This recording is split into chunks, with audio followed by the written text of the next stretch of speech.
जब आंखों में अरमान लिया मंजिल को अपना मान लिया, जब आंखों में अरमान लिया मंजिल को अपना मान लिया, फिर मुश्किल क्या और आसान किया, बस ठान लिया तो ठान लिया। आप सभी का सुपर कंसेप्ट क्लासेस में स्वागत है।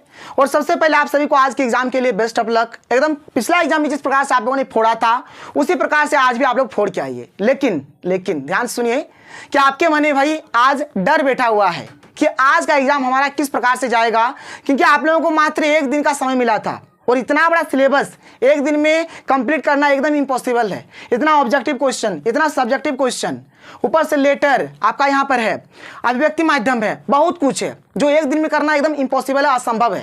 लेकिन फिर भी जहाँ तक मुझे उम्मीद है कि आप लोगों ने अच्छे तरीके से तैयारी करा होगा, लेकिन आप लोगों के मन में एक डर है, उसी डर को भगाने के लिए यहाँ पर मैं आया हूँ। आपको एकदम टेंशन नहीं लेना है। माउंटेन ड्यू पे है ना, डर के आगे जीत है। तो अभी मैं आप लोगों के लिए माउंटेन ड्यू का काम करने वाला हूँ। मुझे पीना नहीं है, ठीक है, सुनना है केवल, तो आपका डर खत्म हो जाएगा। और जो जो बच्चे अभी भी डर रहे हैं उनसे इस वीडियो को शेयर करिए ताकि उनका भी डर खत्म हो जाए। तो चलिए बात करते हैं भाई कि आप लोगों को अभी क्या करना है, किस प्रकार से आप लोगों को एग्जामिनेशन हॉल में ऑब्जेक्टिव और सब्जेक्टिव क्वेश्चन का आंसर देना है। और डरना बिल्कुल भी नहीं है, इस बात को आप लोग जान लीजिए। देखिए सबसे पहला बात अगर हम लोग बात करें, इस बार जो आप लोगों को क्वेश्चन पेपर मिल रहा है, आप लोगों को तो पता ही होगा कि ऑब्जेक्टिव वाला और सब्जेक्टिव वाला एक ही बुकलेट में, यानी कि एक ही सेट में हमें ऑब्जेक्टिव वाला भी मिल रहा है और सब्जेक्टिव वाला भी मिल रहा है। कभी कभार क्या होता है कि जैसे कि पहले तो आप लोगों का ऑब्जेक्टिव का एग्जाम होगा, सब्जेक्टिव का बाद में होगा, लेकिन अगर मान के चलिए अगर आप लोग सब्जेक्टिव वाला अगर देख लेंगे ना तो इससे आपको दिक्कत हो सकता है। अगर आप उस क्वेश्चन को अगर जानते हैं तो आपका एक्साइटमेंट लेवल बढ़ जाएगा, ये भी एक दिक्कत वाली बात है। अगर आप सब्जेक्टिव वाला क्वेश्चन देख लेते हैं, अगर आपको क्वेश्चन नहीं आता है तब भी दिक्कत, एक टेंशन आ जाएगा कि भाई अब मैं क्या करूं। तो सबसे पहला काम आपको यही करना है कि जब ऑब्जेक्टिव का एग्जाम चलेगा तब केवल और केवल आप लोग ऑब्जेक्टिव वाले क्वेश्चंस देखिए, उसी के ऊपर फोकस रखिए। क्योंकि एक कहावत है ना कि ज़्यादा खुशी भी ठीक नहीं है और ज़्यादा गम भी ठीक नहीं है, नॉर्मल रहिए, सबसे बेस्ट है। इसलिए मैंने आपको बोला कि अगर आपको सब्जेक्टिव वाला अगर आपने देख लिया, अगर आपको आता है तो आप खुशी के मारे वहाँ पर झूम उठिएगा, इसमें भी आपका गलती हो सकता है। अगर आपको नहीं आता है तो भाई आप टेंशन में चले जाइएगा, यहाँ से भी आपका गलती होगा। बहुत सारे बच्चे इसी गलती में क्या करते हैं, ओएमआर शीट को भरने में गलती कर देते हैं। तो आपको गलती भाई ओएमआर शीट भरने में नहीं करना है, इस बात का एकदम ध्यान रखिए। जब ऑब्जेक्टिव का एग्जाम होगा सबसे पहले ऑब्जेक्टिव वाले केवल क्वेश्चन देखिए, उसी को सॉल्व करिए। जब सब्जेक्टिव का होगा तब सब्जेक्टिव वाले हम लोग देखेंगे। अब ध्यान से सुनिए, देखिए थोड़ा हम लोग यहाँ पर ऑब्जेक्टिव के बारे में डिस्कस करते हैं। देखिए मैंने जितना आप लोगों को करा दिया है ना, अगर आप लोग उतना कर लिए होंगे तो जहाँ तक मुझे लगता है कि भाई क्वेश्चन तो इससे बाहर नहीं जाएगा। एक दिन समय मिला ना, इसीलिए, नहीं तो इतना वीडियो आता कि आप लोग तैयारी करते करते थक जाते।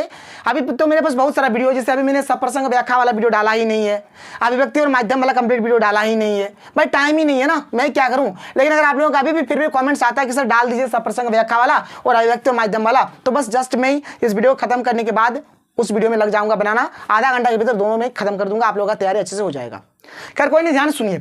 अगर हम लोग ऑब्जेक्टिव का बात करें भाई तो देखिए पेसेज है यहाँ पर, पेसेज से आप लोगों का 8 नंबर आ जाएगा, टेंशन नहीं लेना। पेसेज से 8 नंबर आएगा, यानी 8 क्वेश्चन आएगा और आप आसानी से 8 का 8 क्वेश्चन कर सकते हैं। अगर 8 नहीं कर पाएंगे तो जाहिर सी बात है 7 क्वेश्चन तो आप लोग जरूर कर लेंगे। अगर एक क्वेश्चन अगर चलिए थोड़ा टफ दे दिया, नहीं हुआ, क्योंकि पेसेज से आप लोगों का एकदम आसानी से बना सकते हैं। तो यहाँ पर 8 में से आप लोग 7 क्वेश्चन बना लीजिए, एकदम टेंशन नहीं होगा आपको। ये जो रचनात्मक लेखन, अभिव्यक्ति और ये जो माध्यम है, इसमें देखिए मैंने तो आप लोगों को वीडियो भी दिया था, इसका और वीडियो आना बाकी था, बट शायद वो नहीं आ पाएगा क्योंकि टाइम नहीं है। आप लोग क्या करिए, अगर आपके पास कोई सा भी गेस्ट पेपर है, चाहे वर्मा गेस्ट पेपर हो, शर्मा गेस्ट पेपर हो, अलका का हो, कोई सा भी गेस्ट पेपर हो, अगर आपके पास गेस्ट पेपर है ना तो बस क्या करिए, आप लोग रचनात्मक लेखन और अभिव्यक्ति माध्यम को पढ़ लीजिए। क्योंकि भाई यहाँ से हमारा 10 नंबर आने वाला है। 10 नंबर बहुत होता है, 10 नंबर बहुत होता है, इसलिए आप लोग इसको कर लीजिए, इसको कर लीजिएगा। 10 नंबर आपकी जेब में चला जाएगा। अभी भी मौका है, अगर आप 15 मिनट भी पढ़ लीजिएगा ना अपनी किताब को, अभी भी अगर 15 मिनट भी पढ़ लेते हैं, ऑब्जेक्टिव में ज़्यादा दिक्कत होगा नहीं। अगर 15 मिनट भी पढ़ लीजिएगा तो आपका ये वाला काम हो जाएगा। 15 मिनट में आप यहाँ से 10 नंबर उठा सकते हैं।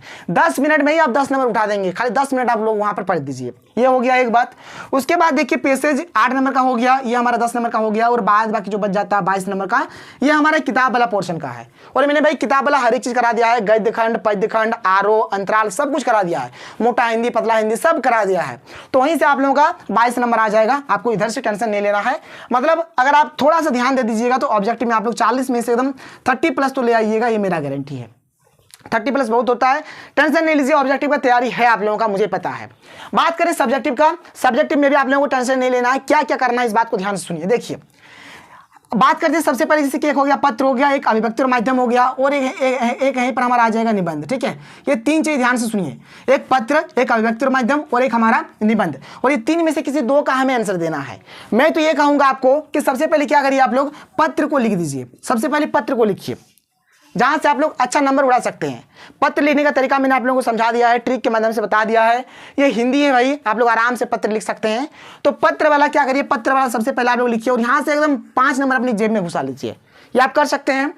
देखिए, एक होता है हमारा निबंध और एक अभिव्यक्ति और माध्यम। जब पत्र आप लोगों ने लिख लिया तो ये जो 2 बच गया, दोनों में से कोई एक लिखना है। अगर निबंध लिखिएगा तो ये वाला नहीं लिखना है, और अगर अभिव्यक्ति और माध्यम लिखना है तो आपको निबंध नहीं लिखना है, मतलब दोनों में से कोई आपको एक लिखना है। अब यहाँ पर देखिए, ये जो अभिव्यक्ति और माध्यम है ना, ये आपके लिए ईजी पड़ेगा, ये आपके लिए ईजी पड़ेगा। मात्र यहाँ पर 3 चीज आप करके जाइए, 3 चीज कर लीजिए। क्या क्या करना है देखिए, एक आप लोग कर लीजिए प्रतिवेदन, जिसको हम लोग रिपोर्ट बोलते हैं, एक आप लोग कर लीजिए यहाँ पर प्रतिवेदन, एक कर लीजिए आप लोग जनसंचार, एक कर लीजिए जनसंचार, और एक कर लीजिए समाचार पत्र, और कुछ मत करिए। ये 3 चीज करिए, यहीं से आपका क्वेश्चन भिड़ेगा। प्रतिवेदन, जनसंचार और समाचार पत्र, ये 3 चीज अगर आप लोग कर लेते हैं तो भाई, और इसके अलावा यहाँ पर कुछ भी करने की जरूरत नहीं है। क्योंकि अगर आप लोग निबंध करने जाते हैं तो बहुत प्रकार का निबंध आप लोगों को करना पड़ेगा। बिरसा मुंडा हो गया, झारखंड हो गया, साहित्य के बारे में हो गया, तो कोई सा भी निबंध आपको पूछा जा सकता है, इसलिए निबंध आप नहीं कर पाएंगे। इसलिए निबंध से अच्छा कि अभिव्यक्ति और माध्यम कर लीजिए, जहां पर प्रतिवेदन, जनसंचार और समाचार पत्र कर लीजिए। 3 चीज कर लीजिए, आपका बेड़ा पार हो जाएगा। इसका मैंने वीडियो दे दिया है, और इसका मैं कोशिश करूंगा कि इस वीडियो के बाद में देने का कोशिश करता हूँ। अगर हो जाता तो मैं दे दूंगा, आप लोग थोड़ा बहुत पढ़ लीजिएगा। ये चीज हो गया। उसके बाद देखिए, इसके बाद यहाँ पर हमें मिलेगा पैसेज। पैसेज से 6 नंबर आप एकदम आसानी से उड़ा सकते हैं।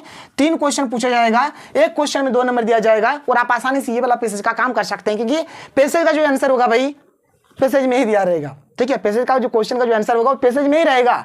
बस आपको सीआईडी दिमाग लगाना है, दया कुछ तो गड़बड़ है, कुछ भी गड़बड़ यहाँ पर नहीं है, बस पैसेज से आपको आंसर ढूंढना है।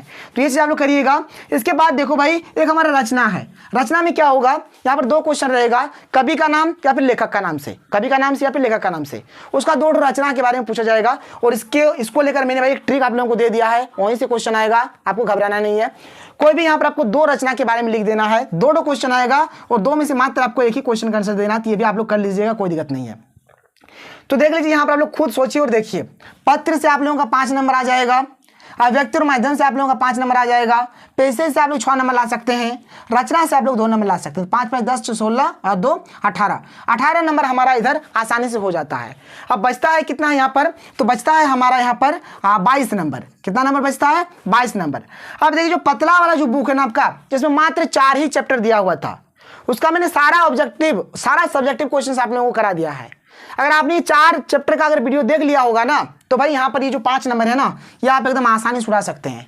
कुछ है ही नहीं, 4 चैप्टर ही था। सूरदास की झोपड़ी, बिस्कोहर की माटी, आरोहण और अपना मालवा, खाऊ जाड़ू सभ्यता में, ये 4 चैप्टर से एकदम इजी क्वेश्चन आएगा। और एक चीज ध्यान से सुनिए, जैसे कि देखिए, कोई क्वेश्चन मान के चलिए हम लोग पढ़ के गए हैं, कोई क्वेश्चन उस चैप्टर से पढ़ के गए हैं, मान के चलिए कि सूरदास की झोपड़ी से हम लोग कोई क्वेश्चन पढ़ के गए हैं। अगर वो वाला क्वेश्चन नहीं आता है, उसी चैप्टर से रिलेटेड कोई दूसरा क्वेश्चन आ जाता है, तो भाई क्या करिएगा, अगर आप लिख पाते हैं तो सही है, और अगर नहीं लिख पाते हैं ना, तो आप जो चीज पढ़ के गए हैं उसी को आप लोग वहां पर घुमा फिरा कर बनाकर खुद से लिख दीजिए। बात समझ में आ रहा है। जो क्वेश्चन पढ़ के गए हैं, अगर वो क्वेश्चन नहीं आता है, उसी चैप्टर से रिलेटेड अगर कोई दूसरा क्वेश्चन आ जाता है, तो क्या करिए, उस क्वेश्चन को घुमा फिरा के आप लोग इसमें यहाँ पे चिपका दीजिए, आपका यहाँ पर एक काम बन जाएगा। तो ये चीज आप लोग करिएगा। और पतला हिंदी से भाई आप लोग 5 नंबर आसानी से उठा सकते हैं। तो 18 नंबर और 5 नंबर भाई हो जाता है आपका 23 नंबर। 23 नंबर हो गया। अब बचता है आपका 17 नंबर। तो देखिए भाई, मोटा वाला बुक में भी मैंने आप लोगों को काव्य खंड करा दिया है, चैप्टर बाय चैप्टर हर एक का वीडियो दे दिया है। तो और यहाँ पर मैंने ये जो तरीका आप लोगों को बताया कि आप जो क्वेश्चन पढ़ के गए हैं, सही है, बहुत बढ़िया है। जो क्वेश्चन पढ़े हैं, अगर वो क्वेश्चन नहीं आता है, उस चैप्टर से रिलेटेड कोई दूसरा क्वेश्चन आ जाता है, तो वाला क्वेश्चन आप लोग यहाँ पर चिपका दीजिएगा। बस आप लोगों को यही काम करना है। और मैं भगवान से यही प्रार्थना करता हूँ कि आप लोगों का एग्जाम बहुत ही अच्छे से जाए। और अगर वास्तव में अगर आपका भाई एग्जाम अच्छे से जाता है, और मैंने आप लोगों को जो पढ़ाया है, अगर आप लोगों को थोड़ा सा भी इससे अगर हेल्प हुआ है, चाहे इंग्लिश में हो, चाहे आज के एग्जाम में हो, तो भाई आप लोग मेरे लिए काम करिएगा। आपके जितने भी दोस्त होंगे ना, सब मिलकर क्या करिएगा, एक वीडियो शूट करके मुझे टेलीग्राम में भेज दीजिएगा, ठीक है, जिसका लिंक आप लोगों को इस वीडियो के डिस्क्रिप्शन बॉक्स में मिल जाएगा, टेलीग्राम वाला, उसमें आप लोग जरूर भेजिएगा। आप लोग मेरे लिए तो इतना जरूर कर सकते हैं। तो चलिए मिलते हैं हम लोग अगले वीडियो में। थैंक यू, जय हिंद।